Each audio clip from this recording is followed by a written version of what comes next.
All right, we're gonna open today's public hearing at 7 o'clock. Ally Mayer, Here. Robert Cantrell, Present.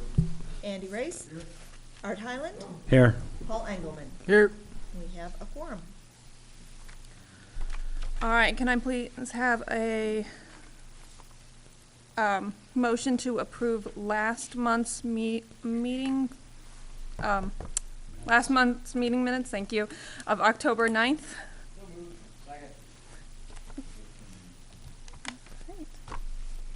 Now, you guys read all 41 pages, right? All in favor? All in favor? They Aye. don't want favor. Okay, we'll take that.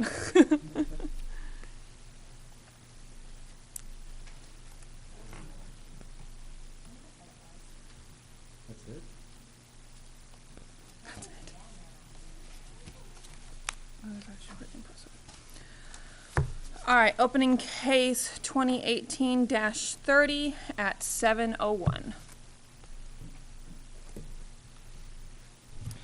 Do you swear to tell the truth? I do. Gina Delrose, Community Development Planner.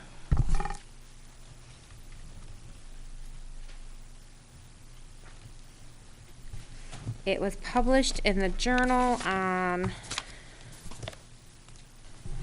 October 26th, and since it's a tax amendment, certified mailings were not done. Can you identify us which case we're talking about? 2018-30, which is a tax amendment to allow animated signage by special use in the neighborhood business, neighborhood office, and planned office districts.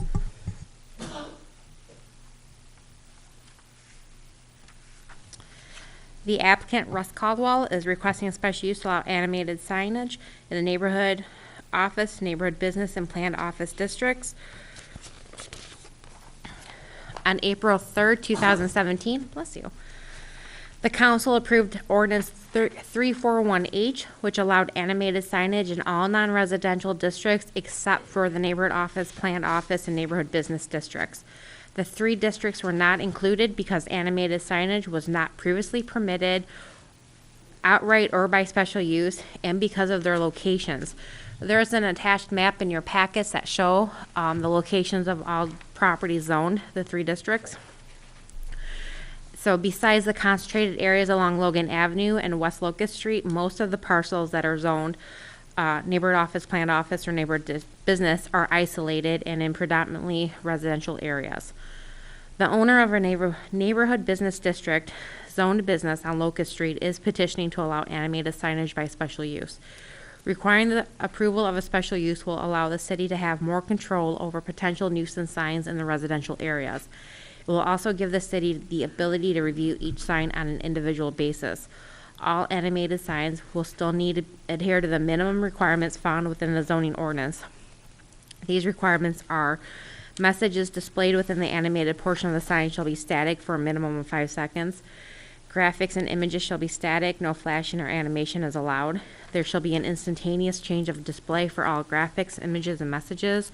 And illumination levels from the sign shall not exceed 0.5 foot candles from the property line. Based on this information, staff recommends approval of case 2018-30.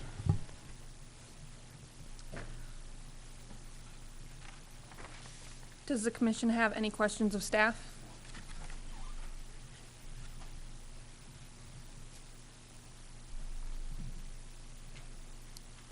All right, does the applicant have any questions of staff?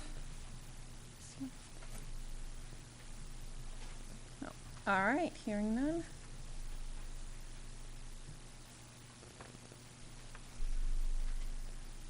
All right, is there a motion to approve case 2018-30? So moved. Sick.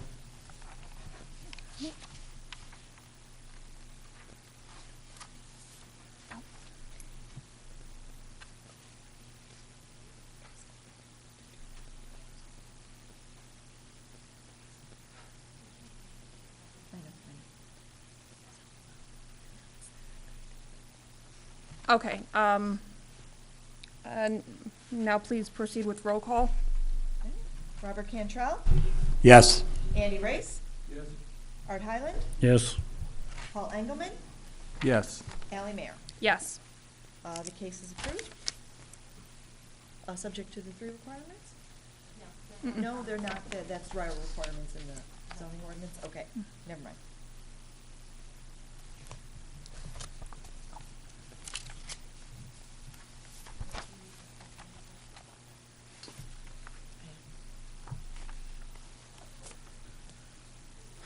All right, then we'll move on.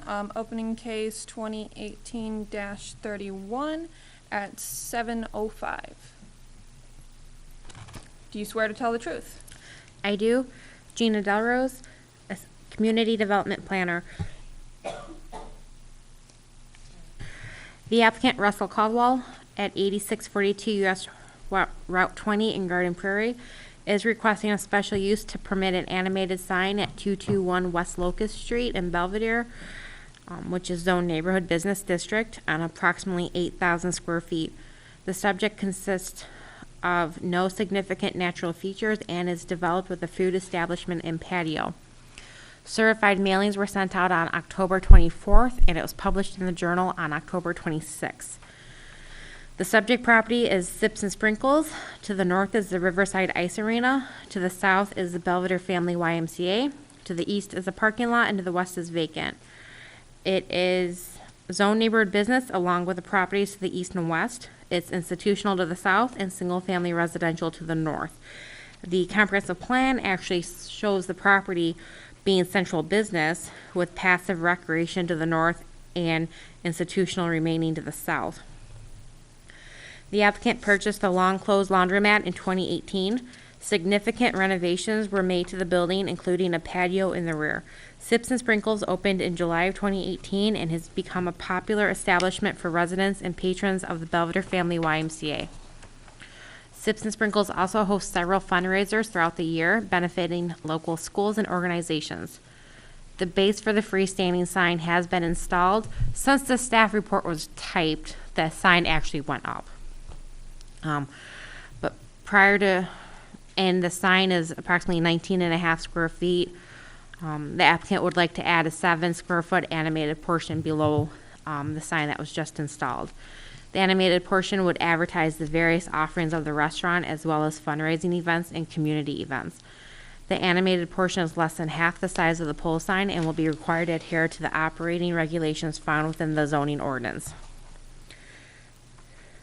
The property is surrounded by commercial and institutional land uses. The closest residence is approximately 135 feet away to the east of the parking area.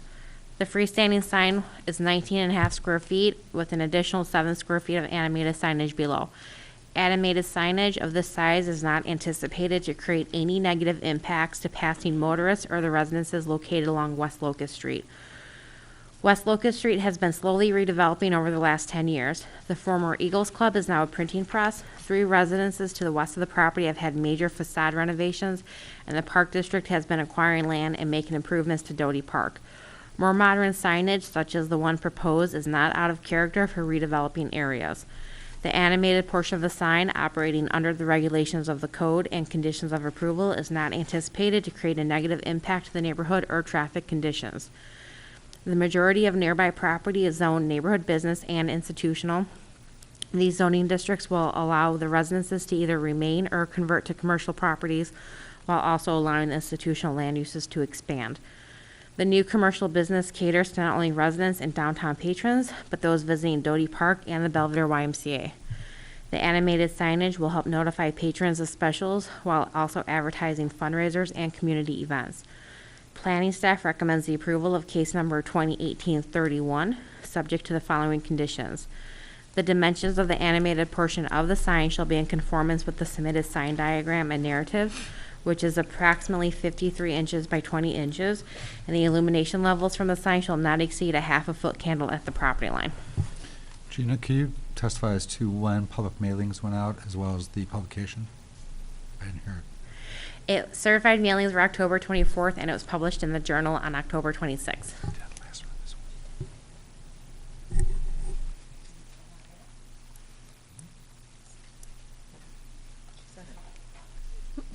All right, does the commission have any questions of staff? Does the applicant have any questions of staff? Any interested parties have any questions of staff? All right, hearing none. Can I have a movement to approve findings of facts, please? Oh, I'm sorry, closing the public hearing of 2018-31 at 7:10. Can I have a motion to approve findings of facts? All right. All right, and then a motion to approve case 2018-31 with findings of facts. All right, can we please have a roll call? So this would be for the findings first. Findings first. Things of fact. Robert Cantrell, Yes. Art Highland, Yes. Andy Race, Paul Engelmann, Yes. Ally Mayer. Yes. Okay, the findings of fact are approved as presented in the staff report.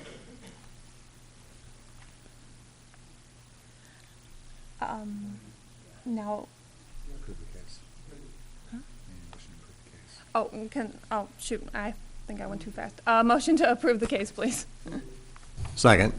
All right, can we please have a roll call? There. Andy Race. Yes. Robert Cantrell, Yes. Art Highland, Yes. Paul Engelmann, Yes. Ally Mayer. Yes. The case is approved, subject to the conditions as presented. So this will move on to city council. I believe it's the 19th. Okay, Russ?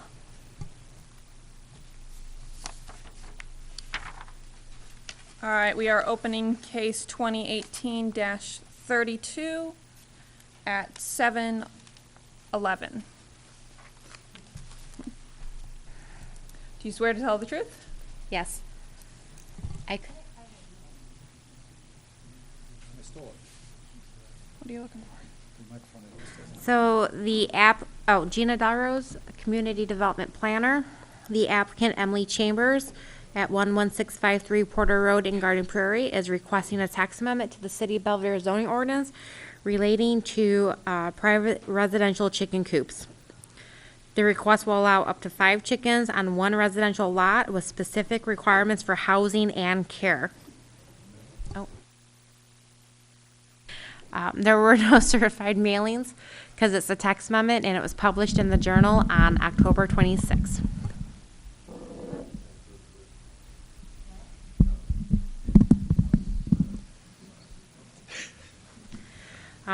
So there is a sheet in front of your seat that has a proposed language change after discussion with me and the city attorney today. Instead of redefining the definition of animal unit to remove chickens from livestock, felt it was more appropriate to amend the definition of husbandry to state that private residential chicken coop shall not be deemed husbandry. It serves the same function. This language is just more clear.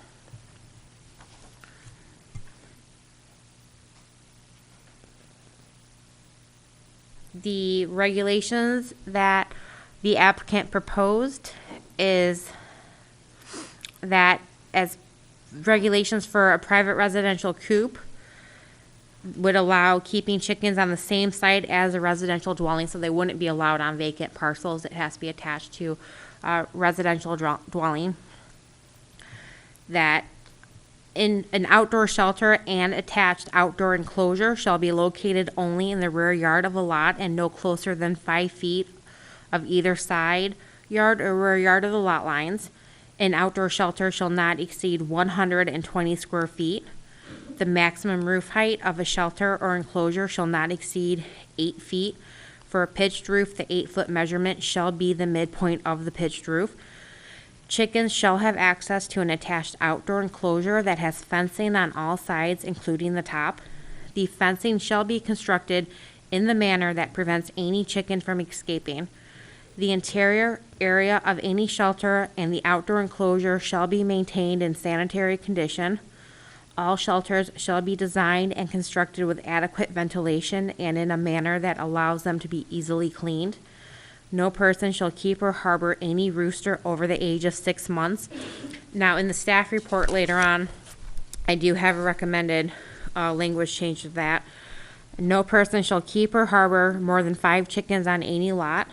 Chickens shall not be permitted to run at large on the property, and there shall be no slaughtering of any poultry or chickens outdoors on any lot. The districts that private residential coops are permitted in are your residential districts. So rural holding, single family, SR3, SR4, and SR6, two-family residential, which is TR7, and multifamily 8S and 8L. We also included it in institutional because you do have institutional residential uses like seniors living centers. I included that after speaking to the manager at Pearl Place Apartments, who was ecstatic over the thought of putting in a chicken coop for the residents to enjoy. It would be an enrichment activity for them. And many residents that live out in the country, as they get older and downsize, they come into assisted living centers and senior housing, and they miss that aspect of their life. So we wanted to include it in institutional for places like Pearl Place. So a little bit of the background. Farmers of America students from Belvidere North High School filed a petition to allow backyard chickens in the residential areas of Belvidere. Attaches information regarding zoning regulations from other municipalities that allow chickens, as well as information regarding zoning regulations. Oh, skip the line, sorry. As well as information regarding the proper care for chickens and health concerns. To further the FFA's involvement in backyard chicken raising, the Belvidere North chapter will be providing informational handouts and support to those residents wishing to raise chickens. Currently, Belvidere residents are allowed a total of 6 domesticated animals comprising no more of 3 dogs, 6 cats, and/or 1. Domesticated rabbits, snakes, lizards, arachnids, etc. are also permitted. They're just not specifically referenced in the code. While most of the pets permitted within Belvidere primarily live inside, rabbits can be kept outside in hutches. Staff is only aware of one complaint regarding outdoor rabbit hutches. Staff is not aware of an increase in predators to the neighborhood due to the presence of rabbit hutches. Although chickens are not currently permitted within the city limits, some residents do keep them, and neighbors have called to report them to the city. Complaints regarding chickens have ranged from the presence of a problematic rooster to the possible escape or mistreatment of the birds to the lack of properly maintained enclosures due to the need for secrecy. Hopefully these regulations would eliminate the majority of the complaints that we get, the secrecy, correct? So in regards to the language that was proposed, reasons for chickens being kept on the same residential lot, by requiring a residence on site, the amount of unattended chicken coops would be minimal. The language will also allow chicken coops at senior housing centers so that residents can enjoy them as an enrichment activity. Coops and enclosures being 5 feet from the property lines. This requirement is actually greater than detached garages and other accessories, which allow them within 3 feet of the side and rear property lines and 5 feet from alleys. So they'll be pushed back a little bit more than your standard detached garage. Outdoor shelters not exceeding 120 square feet or 8 feet in height. Per the building code, any structure over 120 square feet is required to receive a building permit. By limiting the size, it will be easier for residents to design their coops and install them. It will also insist in ensuring the structures remain at an accessory use scale in terms of building size, style, and lot coverage. In addition to the chicken coop, there shall be an attached outdoor enclosure. The attached enclosure will provide adequate room for the chickens to move and eat while also keeping them contained in the yard. This will also keep the chickens safe from predators. Proper shelter care and maintenance is in accordance with the Illinois Department of Agriculture. Although roosters over the age of 6 months are prohibited, staff will be recommending stronger language, which is adding the sentence of, if a rooster becomes vocal, i.e. starts to crow, or becomes aggressive, then it shall be removed from the property immediately regarding the age. Because sometimes roosters can start acting up younger than 6 months, and we don't want that problem. Only 5 chickens are permitted on any lot. A 120 square foot chicken coop can adequately house 5 chickens. The The noise, odor, and waste generated from 5 chickens is not anticipated to create a negative impact on adjacent properties. There shall be no slaughtering of chickens outdoors. Since chickens can be raised for food, the assumption of slaughtering needs to be made. Many hunters in the community process deer, turkey, pheasants, etc. in their homes. Chickens would be no different. Based on this, staff recommends approval of case 2018-32 with the amendment to number 7, which includes adding additional language for the rooster and removing the amendment to the definition section and adding the amendment to husbandry.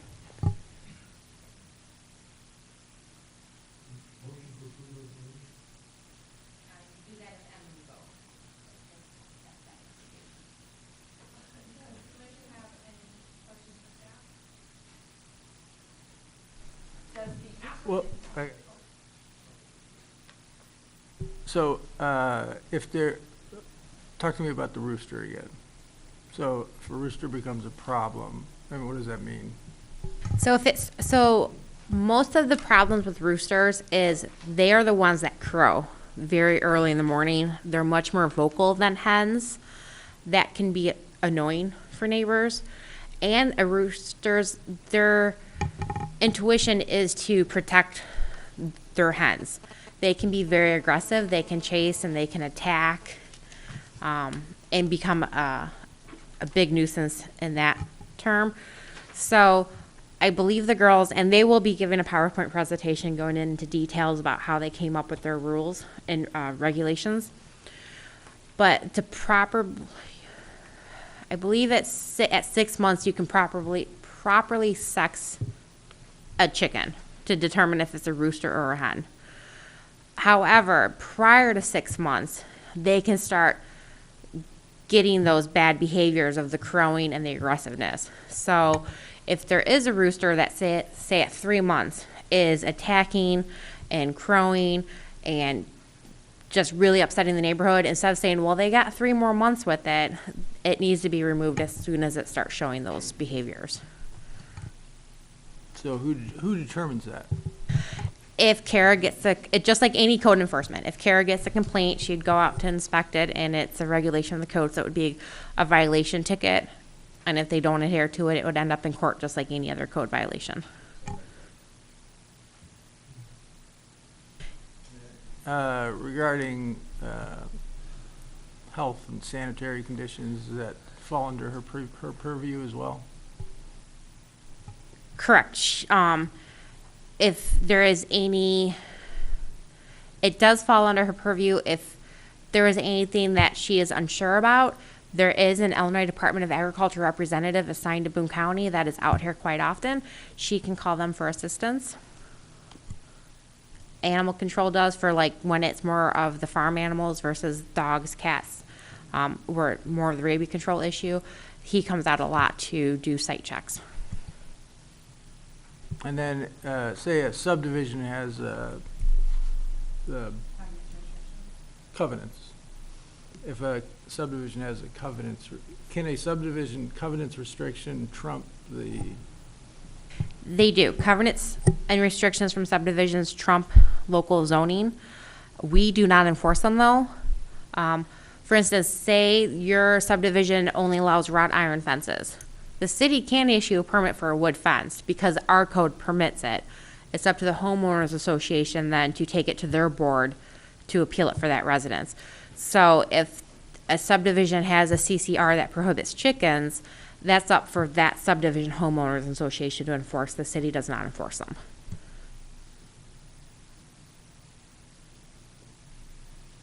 Okay, so subdivision have to be aware that should this pass, that chickens are now a potential issue in their subdivision, and they would have to change their covenants to say if they didn't want it.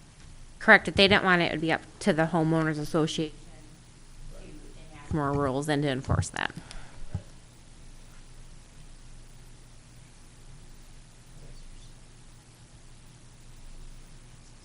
Any further questions from commission? All right, does the applicant have any questions of staff? Do any interested parties have any questions of staff? Please come up. Dan Snow, 409 West Jackson Street. Gina, you were reading through your stuff real quick, and did I miss the part where the building department has the authority to inspect any time that they wish? Correct. We discussed whether or not permits would be required, but permits are not required to keep dogs or build a rabbit hutch or anything else like that. So we wanted the consistency. So specific permit language is not included. But just like any other code violation, the code enforcement officer can do a visual inspection by the public right of way. Most of the time, what happens now is that if a neighbor is complaining about something that's in a fenced-in backyard that's not visual, they will allow the code enforcement officer onto their property to better see the backyard. There's also ways to take pictures over a fence. And if the problem does persist, then it would be through the proper channels to gain access to the property, which he's had to do in the past on some situations. And couldn't we add language that would allow for that, so we don't have to jump through those hoops if they have that? No, the federal and state constitution prohibit a warrantless entry. Come again? The constitutions of the state of Illinois and the U.S. Constitution prohibit a warrantless entry. You either need consent to enter the property to do an inspection or get a warrant for it. But couldn't we put the language in that if you do have the chickens, that gives consent? No. Thank you.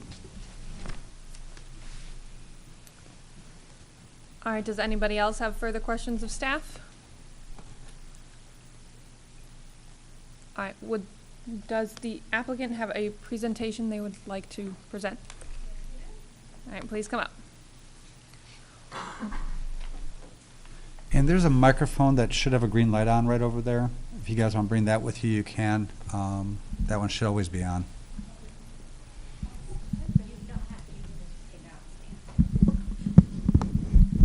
All right, and then I'm just gonna ask that you guys state your name and then swear to tell the truth, all right? So if you'd please state your name. Do you guys swear to tell the truth? Yes. All right.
All right, so these are the setbacks. An outdoor shelter and an outdoor enclosure should be at least 5 feet from every property line and any rear property line. Sorry. An outdoor shelter can't go past 120 square feet, and if it does, it involves architectural blueprints and a professional. Coop regulations, the interior and exterior of any shelter has to be cleaned and kept in a sanitary condition. The shelter should be constructed with adequate ventilation system. Maximum height of the roof should be 8 feet, and if you have a pitched roof, then the midpoint of that pitched roof would be the top, would have to be 8 feet. And the chickens should have access to an outdoor enclosure with fencing on all sides, including the top. Chicken regulation is no person should keep a rooster over the age of 6 months, and the way you could tell that it's a rooster is that it has spurs on the back of its feet, and it's like an extra claw. And then no person should keep or harbor more than 5 chickens on any lot. Chickens are not allowed to run at large on the property, so they should not be leaving the chicken coop or the outdoor enclosure of the chicken coop. There should be no slaughtering of any poultry outdoors on any lot. So you can do it inside, because I know a lot of people hunt, but you're not allowed to do it outside where neighbors can see it.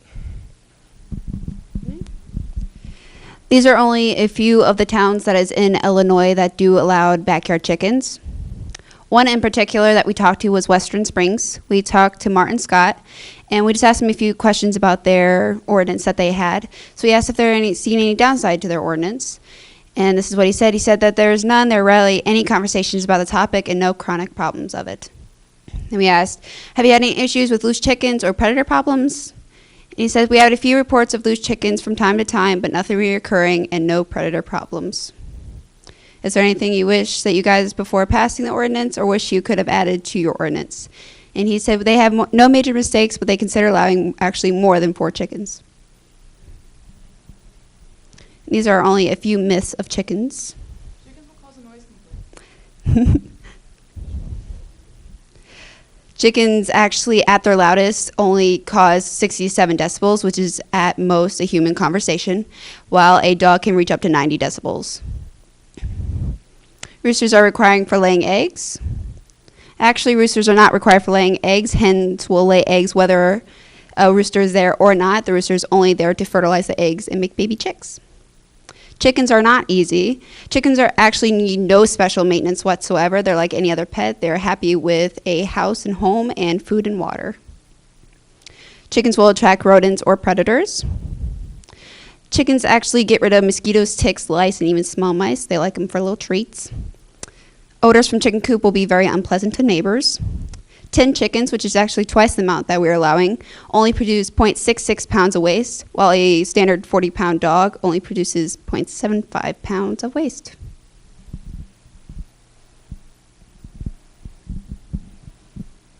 All right, so another myth is that chickens will spread disease. Yes, it's possible, but so will many other things, and there are only 5 possible diseases that could be spread, and they only will be spread if you keep your chicken coop unsanitary and not clean, and if you're messing with their feces. Here's only just a very few pros of chickens. 4-H and FFA, kids in right now Belvidere City can only take part of beautification or artistic things in 4-H, and the only animals they can really show right now are bunnies, dogs, and cats, and now they can show chickens as in a farm animal.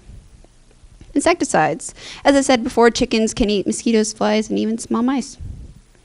Helps with scrap and waste. You can feed your chickens different table scraps like vegetables. Entertainment and education. Chickens are like any other pet. They are funny, they do different weird things, and very educational. They're not like normal, like at-home pets, so you can actually learn a lot from them. Actually, their backyard eggs are actually more nutritious than store-bought eggs. So in 2007, Mother Earth News did a study, and they showed that backyard chicken eggs actually have 2 times more omega-3 and fatty acids, 3 times more vitamin E, and 7 times more beta-carotene from vitamin A, and that's just a very few of the list that goes on of how much more they have. How us two plan on supporting our ordinance. Educational classes, like was stated before. We are going to be talking about feed nutrition, how to properly feed your chickens, how coop requirements, how to properly set up your coop to make sure you are following all the requirements. Suggested breeds to make sure the breed that you are getting is the best breed for you and what you want. And we reached out to Angelic Organics Learning Center, and they said they would gladly help us with all of our educational classes. With it is also a rehoming program. If anybody has got chickens and they said, wow, this isn't for me, can't do it, not the farming type, they can contact us when we give them our pamphlet, and we get rid of all their chickens, any spent hens they don't want no more, that don't lay eggs, and any roosters are going to be taken care of. And local resource for questions. We are always here for questions for anybody in the community that has absolutely any questions about their chickens. That is it.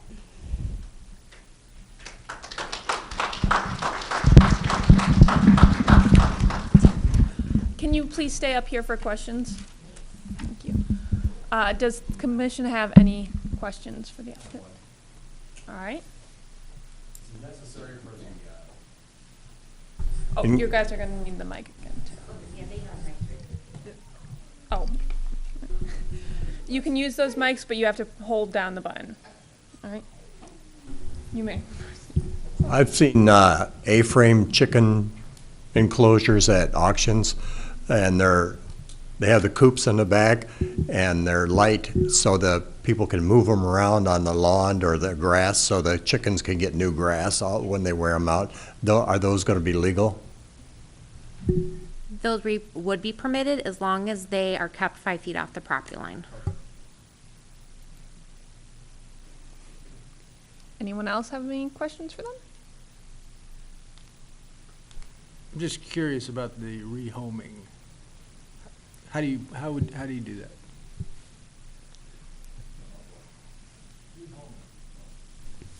So with our rehoming, we have a chicken coop at our high school right now that currently homes 23 chickens.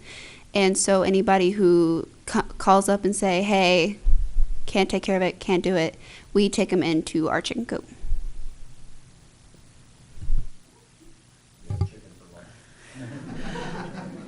Hen meat is not that tasty if they're laying hens. Girls, do you want to explain to them how you reached out to Summerfield Zoo as well?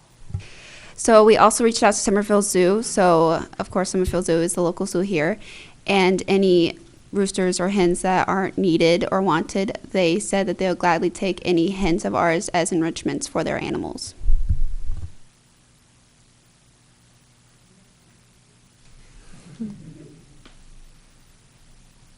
All right. Any other questions from commission? No. Does anyone in the audience have any questions for the applicant? No? Okay. Thank you very much. Does anyone in the audience have a statement they would like to say? Or other evidence they would like to present?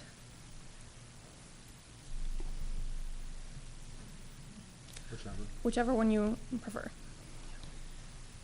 So I'm Deb Crockett. I'm the Executive Director of Angelic Organics Learning Center. Do you swear to tell the truth? I do. Okay, you may proceed. And so we're located here in Boone County. We do agricultural education. We're a nonprofit up near the state line, and we've been offering chicken keeping classes for 20 years for folks, and I just want to affirm, support for the students in whatever form. We're here for them very nearby and glad to help out. And then I also personally have been involved with changing the ordinances in a couple different communities locally. So I myself live in Beloit, Wisconsin.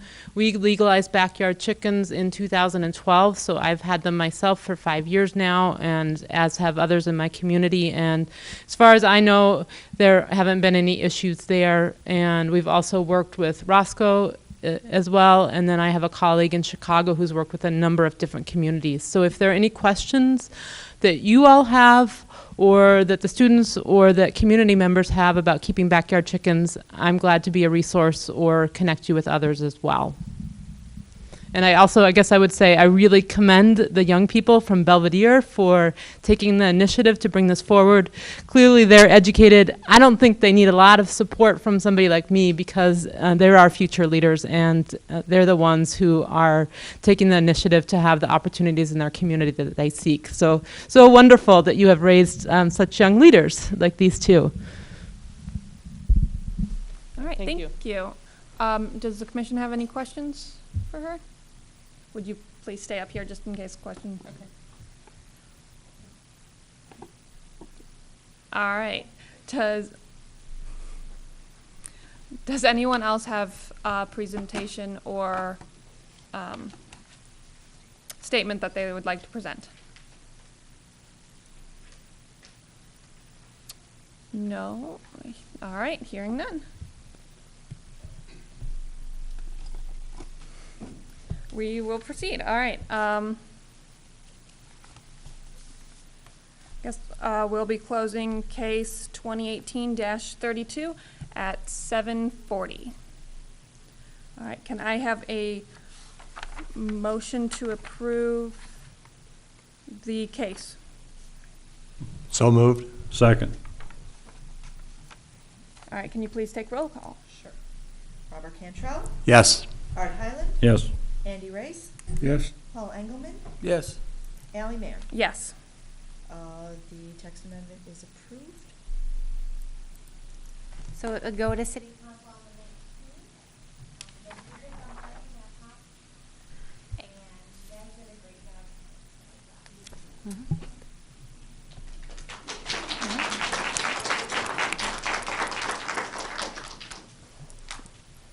Just while we're waiting, the girls had a mock public hearing at the school where their teachers got to drill them, and the teachers were way harder on them than you guys were. So I just want to say, they were prepared for some crazy questions. Go back and do it again.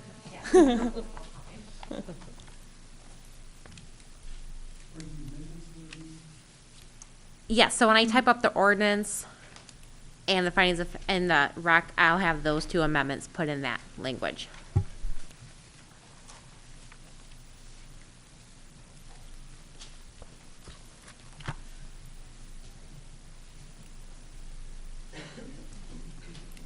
All right, opening case 2018-33 at 7:41.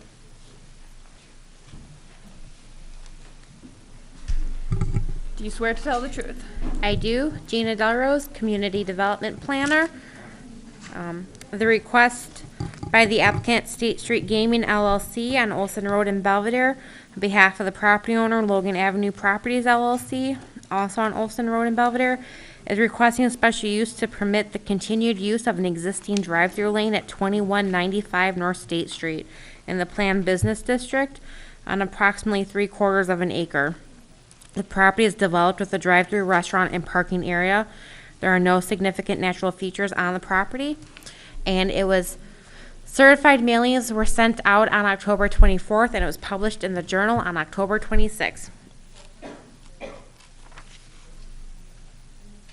The subject property is the former Sonic Drive-In. To the north and east is row crop production.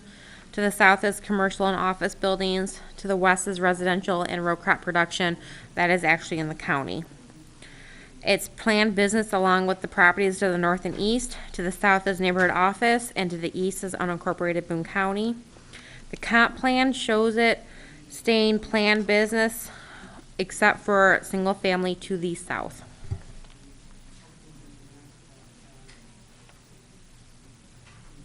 Property was annexed into the city in 2005. That same year, the Landmark Crossing subdivision was platted.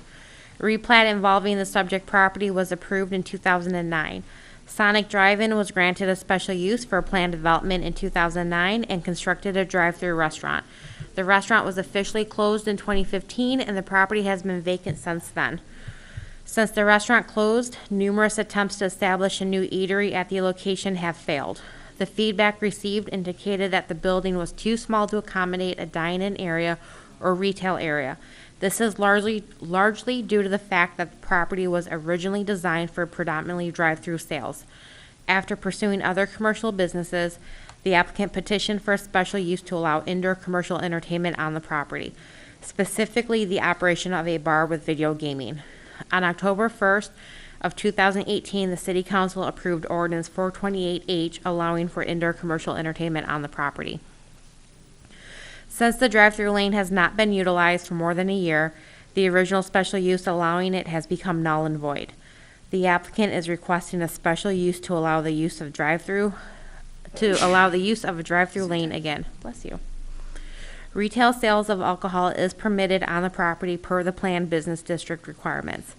The layout of the property and design of the drive-through lane and window are not changing from what was previously approved. Staff is not aware of any problems the drive-through lane created when it was operated previously. The drive-through lane that was in operation from 2009 to 2015, staff is not aware of any negative impacts the operation of the drive-through lane created. Liquor sales are permitted within the neighborhood business district. The special use is only for the drive-through. The subject property is located at the edge of the North State Street Commercial District. The special use for in-vehicle sales or service will not lessen the property's level of compliance within the comprehensive plan. The site will be required to be in conformance with the requirements of the City of Belvidere zoning ordinance. Permitting the continued use of the drive-through lane will allow full use of the building as it was designed. Although drive-through lanes are more commonly associated with food establishments, they can be used in other businesses. The property will most likely be redeveloped as a bar with video gaming that will offer packaged liquor sales via the drive-through window. Although there are not currently any drive-through liquor sales in the city, there have been in the past. The planning staff does not anticipate any potential adverse impacts of the drive-through lane. The building and drive-through lane were constructed in 2009 and operated without incidents. Although the drive-through lane will not be used for food establishment, there is nothing in the code that prevents the sale of packaged liquor. Staff recommends approval of case 2018-33 for a special use for in-vehicle sales and service, subject to substantial compliance with the submitted site plan. All right, does the commission have any questions for staff?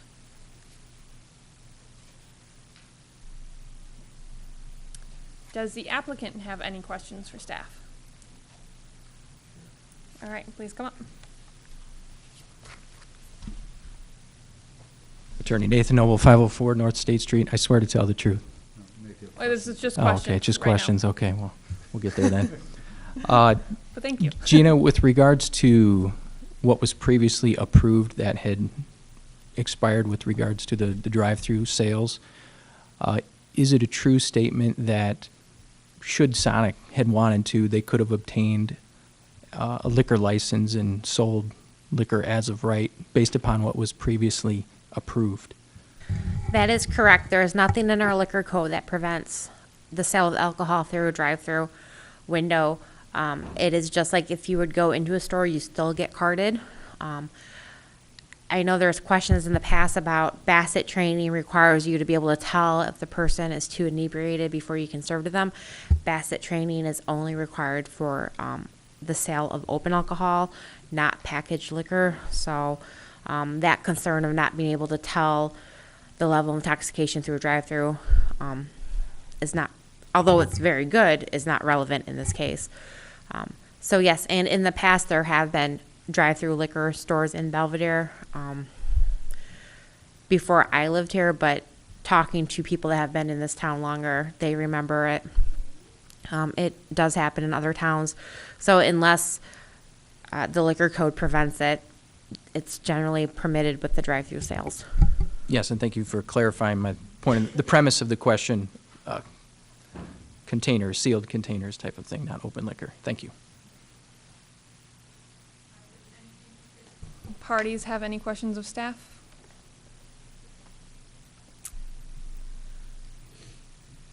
All right.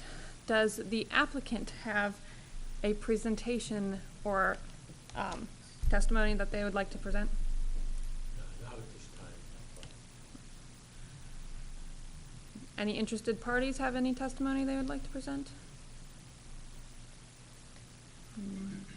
No? Okay, hearing none. We're closing case 2018-33 at 7:50. Can I have a motion to approve findings of facts? So moved. Second. All right, roll call on findings of facts? Was this, Oh, I'm sorry, is there any further discussion on findings of facts? No? Okay. no?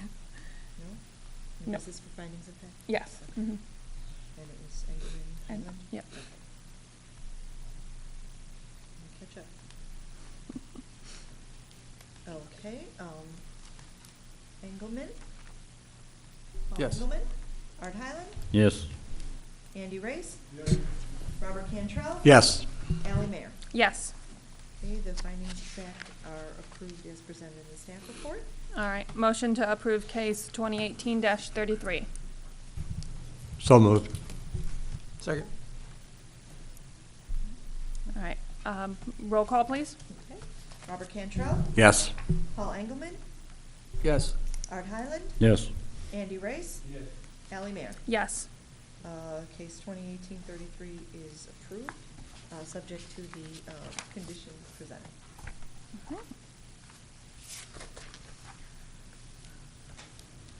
All right, opening case So 20. that will move forward on the 19th.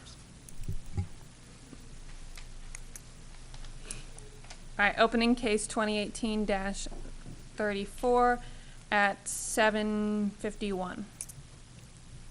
Do you swear to tell the truth? Yes. Gina Delrose, Community Development Planner. One of these days I'm going Could you restate your name? Gina. No.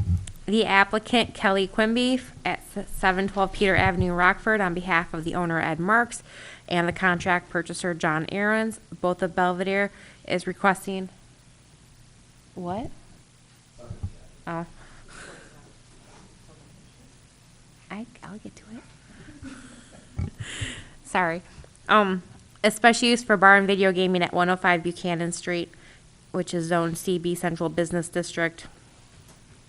It's approximately 4,600 square feet, and it's a multi-tenant building, so the request is for the 105 Buchanan Street tenant space only. Filings were sent out on October 24th, and it was published in the Journal on October 26th. As stated, the property is a mixed-use building. Erica Curran Cakery is in there, plus 2 vacant storefronts. Nico's Cabin isn't actually part of this property. To the north is restaurants. To the south is another restaurant. To the east is Delicious Bakery, and to the west is Nico's Cabin. Everything is zoned central business and shown to remain the same. Property is located in the downtown commercial district, east of South State Street. The building is comprised of 1 large commercial tenant space fronting South State Street and 2 smaller commercial tenant spaces fronting Buchanan Street.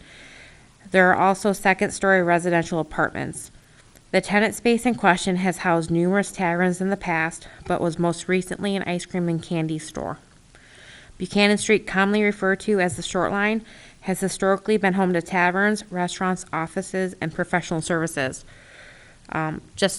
Staff was able to confirm that because the museum donated, they had duplicates of the Polk directory going back to the 50s. So they gave us all their duplicates, so we can trace back specific businesses to the 50s now to see what the evolution was in that storefront. I find that kind of cool. Buchanan Street, commonly, out of the 13 storefronts lots along Buchanan Street, there are 3 bars, 2 bakeries, 5 restaurants that are either open or actively being renovated, an outdoor patio, 1 is vacant, and 1 is requesting the special use. The special use is to allow a new bar with 5 video gaming machines to operate on the subject property. There is no on-site parking, but Buchanan Street and South State Street permit on-street parking, and there are 2 municipal parking lots within 315 feet. Due to existing lot sizes, age, and layout of the existing buildings, and the intention to be pedestrian-friendly, on-site parking is not required in the central business district. The zoning ordinance, which was updated in 2006, requires a special use for indoor commercial entertainment. Bars and taverns that were in existence prior to the date have been considered grandfathered for the bar use. In 2013, Illinois state law allowed municipalities to determine whether video gaming would be permitted within their jurisdiction. The state limits the number of machines to 5 per establishment, and every establishment must have a liquor license that allows for the pouring of alcohol, except for those that qualify as a truck stop, such as the Speedway gas station. In 2013, Belvidere voted to allow video gaming, and in 2018, the City Council voted to limit the number of gaming establishments to 30.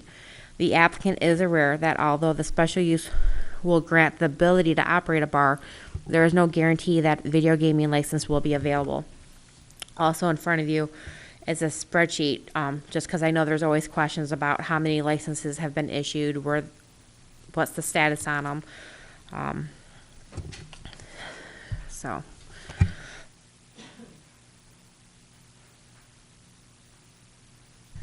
The requested special use is for an indoor commercial entertainment, allowing a bar with video gaming to operate on the property. Although the applicant is requesting a special use to operate a business that is similar to others in the downtown area, it is intended that the business will have a different atmosphere in order to set it apart from the others. This could allow a wider demographic of people to be served in the downtown area. The property has housed similar uses in the past. The comp plan designates the property as central business. The current zoning is central business. The entire downtown area is designated as central business. The downtown area should be a mix of retail, service, residential, recreation, and entertainment that operate during the day and night and that are compatible uses. A bar is included in the encouraged mix of land uses. The building is located near municipal parking lots and a mix of bars, eateries, and offices. The opening of a new bar will not negatively impact these land uses. An operating business, as opposed to a vacant storefront, is beneficial to all adjacent properties. The planning staff is not aware of any business that chose not to locate or expand in the downtown area due to the other bars and similar establishments. The planning staff does not anticipate that this special use will deter development when previous businesses have not. Staff recommends approval of 2018-34 for a special use at 105 Buchanan Street, subject to the following condition. Open alcohol is prohibited outside the premises unless otherwise permitted.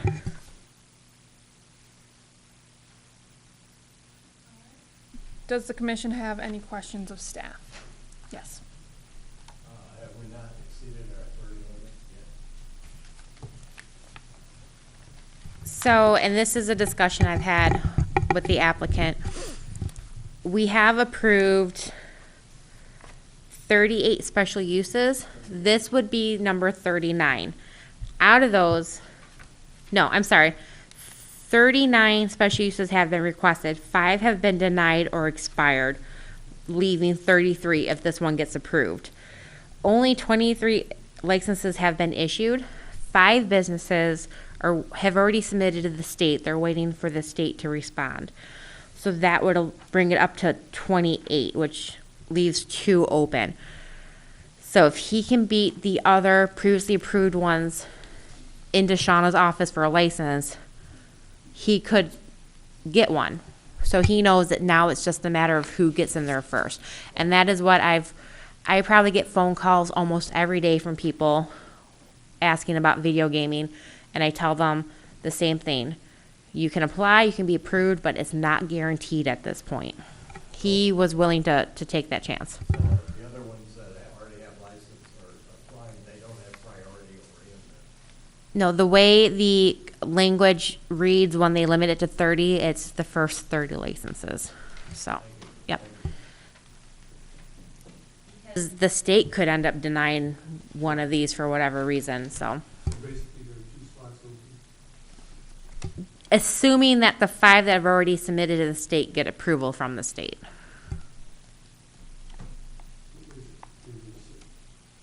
The state could deny one. They could say, we think it's too concentrated. We don't want them this. The state can deny them for various reasons. And Pacemaker has not got one yet. Last I talked to them, they are hoping to submit to the state in December. So they would probably be on the same state review cycle as the applicant. As long as the applicant is aware of that. Yes.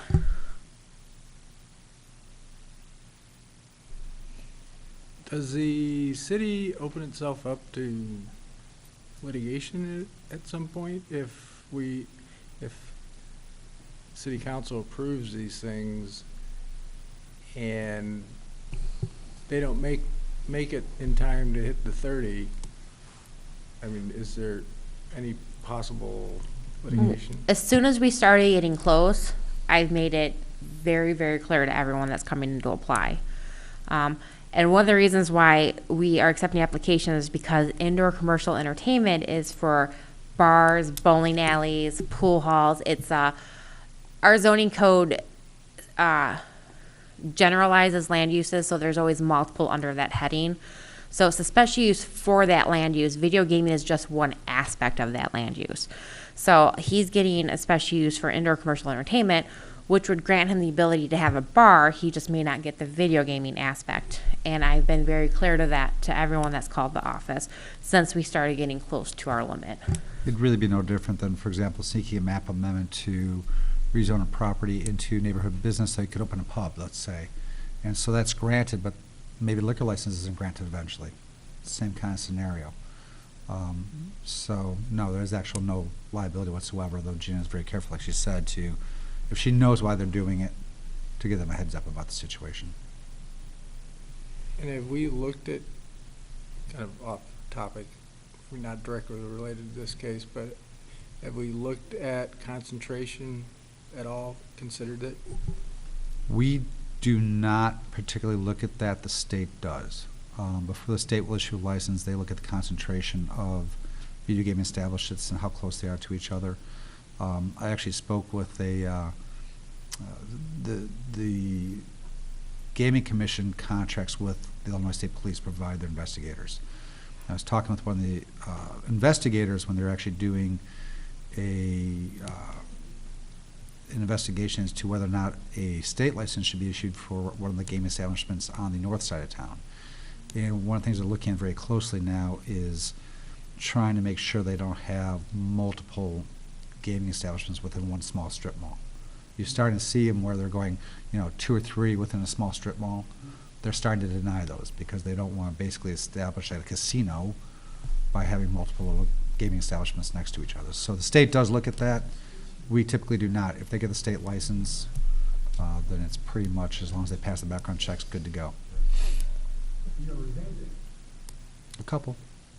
That's why they're starting to look at it more.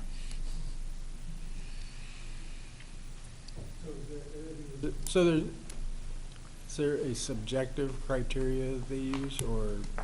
The state? not? Yeah.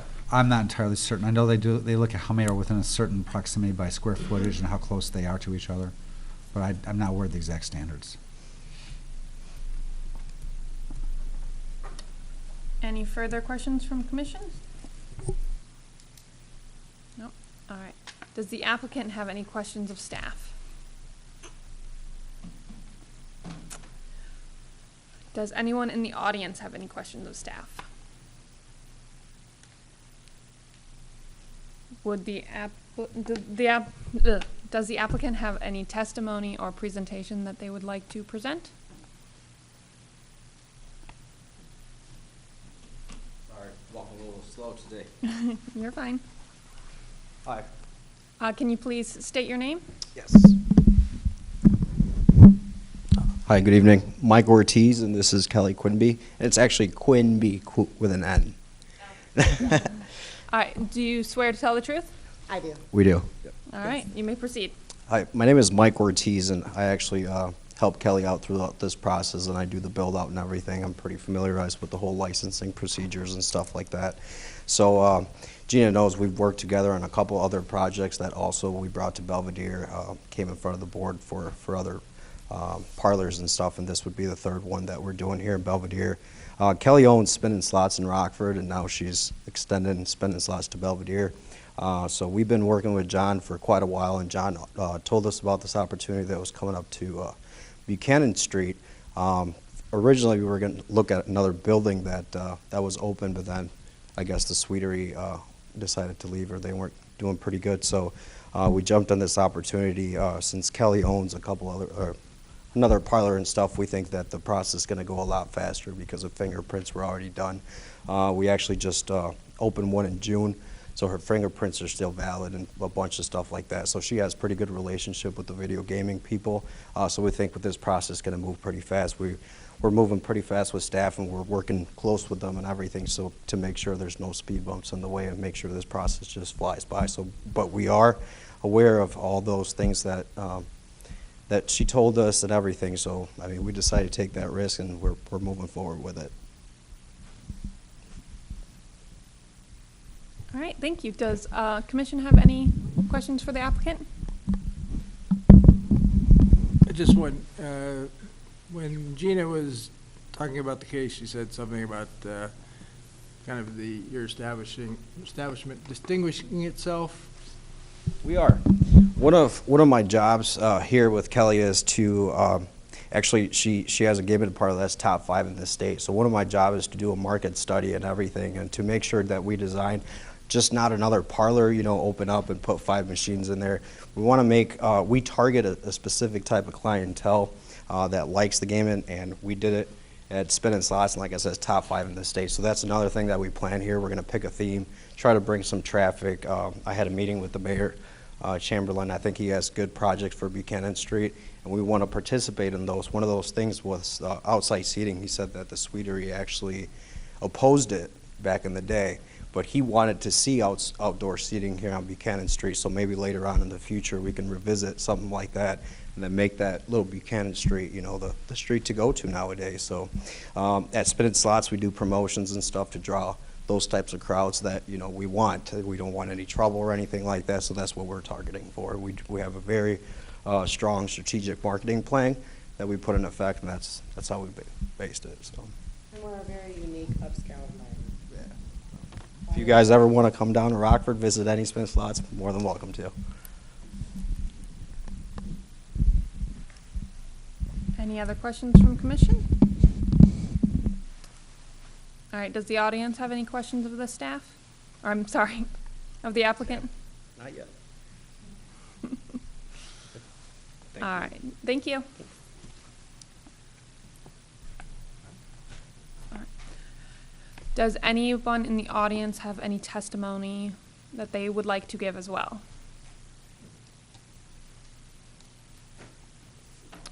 No? Okay, hearing none.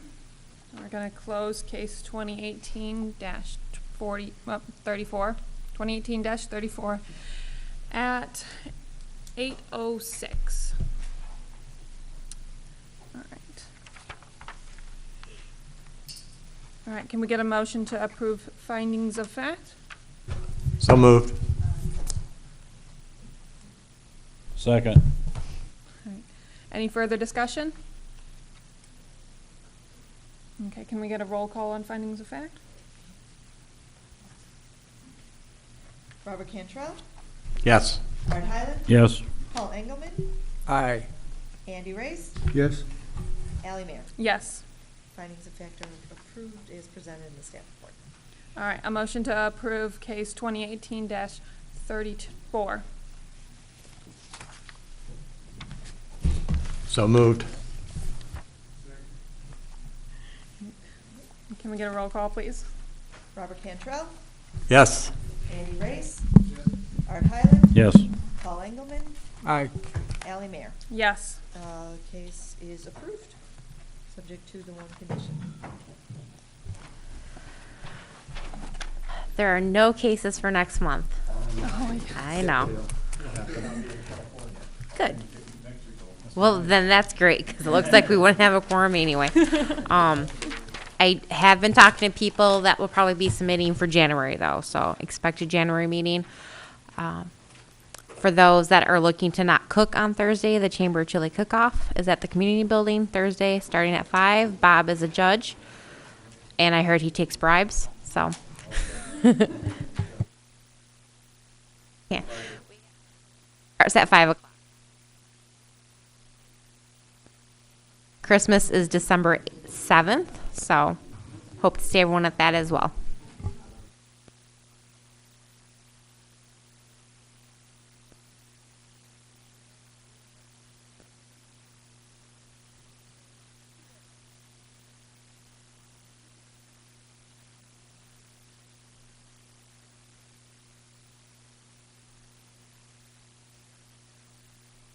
So moved.